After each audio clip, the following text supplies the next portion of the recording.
বাটা মশলায় এই ঝাল মাংসটা এভাবে একবার রান্না শিখে গেলে আপনি শুধু এই রেসিপিতেই রান্না করবেন। হাফ কাপ রান্নার তেল, আর এখানে 2 চা চামচ দিয়ে দিলাম মরিচ বাটা, 1 চা চামচ হলুদ বাটা, জিরা বাটা 1.5 চা চামচ, আর ধনিয়া বাটা 1.5 চা চামচ।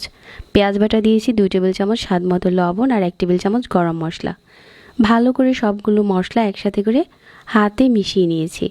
তারপর এখানে দিয়ে দিচ্ছি 2 কেজি গরুর মাংস, আর এরকম বড় বড় রসুন দিয়ে দিচ্ছি 5 থেকে 6 পিস, কাঁচা মরিচ আর কাঁচা পেঁয়াজ দিয়ে দিচ্ছি। ভালো করে এখন মশলার সাথে মাংসটা ম্যারিনেট করে নিয়েছি। এই পর্যায়ে 30 মিনিটের মতো রেস্টে দেব। তারপর এই পাত্রটাকে চুলাতে বসিয়ে দেব, তাহলে এটা তাড়াতাড়ি সিদ্ধ হয়ে যাবে। মাংস থেকে যে পানিটা উঠবে এটা দিয়েই রান্না করে নিলে খেতে স্বাদ ভালো হয়। মাংস থেকে অনেকটা পানি উঠেছে, আর আমি মাঝে মাঝে নেড়ে দিয়েছি। ঝোলটা এরকম থাকা অবস্থাতেই সাথে আলু দিয়ে দিচ্ছি।